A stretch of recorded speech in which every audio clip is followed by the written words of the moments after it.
Hi friends, welcome to my channel. ఇవాళ మనం చిక్కుడుకాయ ఫ్రై చేసుకుందాం.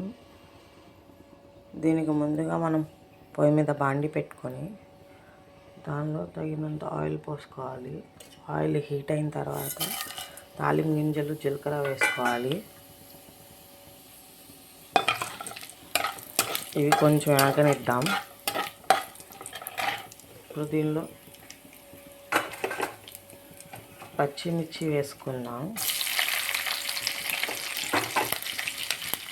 తర్వాత ఉల్లిపాయలు వేసుకుందాం.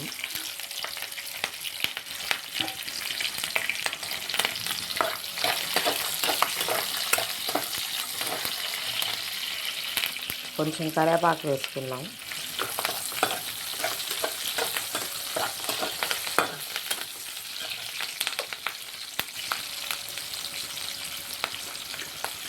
అవి లైట్గా వేగిన తర్వాత దీనిలో చిక్కుడుకాయ ముక్కలు వేసుకుందాం. నేను చిక్కుడుకాయలు ఆల్రెడీ ఉడకబెట్టుకున్నాను ఫ్రెండ్స్.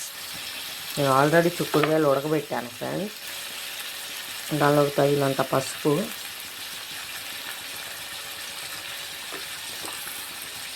సాల్ట్ కూడా వేసుకుందాం. ఫ్రైలో కల్లుప్పు తొందరగా కరగదు ఫ్రెండ్స్, అందుకని నేను సాల్ట్ వేసాను. దీన్ని బాగా కలుపుకుందాం.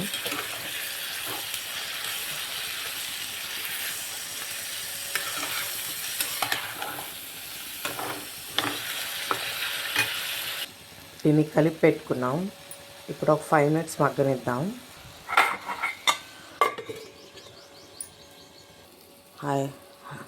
చిక్కుడుకాయలు ఫ్రై అయినాయేమో ఒకసారి చూసుకుందాం ఫ్రెండ్స్. ఇంకొంచెం ఫ్రై అవ్వాలి ఫ్రెండ్స్. దీంట్లోనే కొంచెం చిన్నపాయ వేసుకుందాం. దంచి వేసుకున్నాను ఫ్రెండ్స్ నేను. కొంచెం సేపు మగ్గనిద్దాం.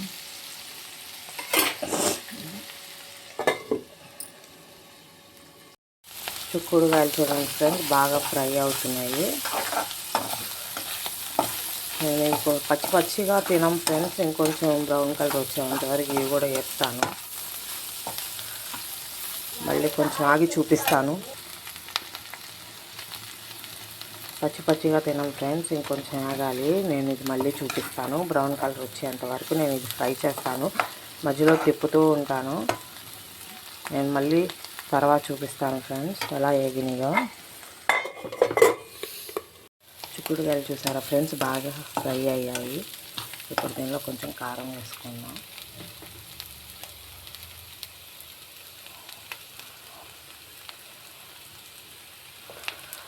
దీన్ని ఒకసారి కలుపుకుందాం.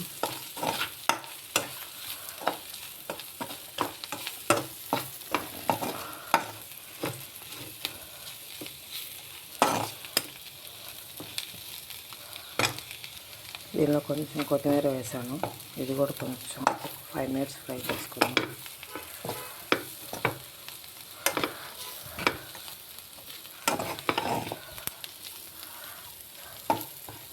చూసారుగా ఫ్రెండ్స్, మన చిక్కుడుకాయ కర్రీ రెడీ అయిపోయింది. ఇంకా నేను స్టవ్ ఆఫ్ చేసేసాను.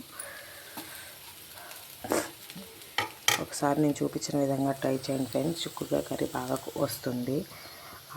ఇది మీకు నచ్చినట్టయితే లైక్ అండ్ షేర్ చేయండి. అలానే నన్ను ఇంకా సబ్స్క్రైబ్ చేసుకోండి, వాళ్ళు సబ్స్క్రైబ్ చేసుకోండి. Thank you friends. ఒకసారి ట్రై చేసి చూడండి ఫ్రెండ్స్, బాగా కుదురుతుంది.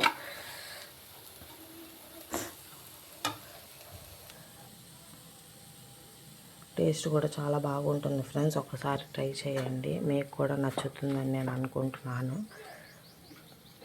ఇలా ఒకసారి ట్రై చేసి ఎలా ఉందో నాకు కామెంట్ కూడా చేయండి ఫ్రెండ్స్. Thank you friends.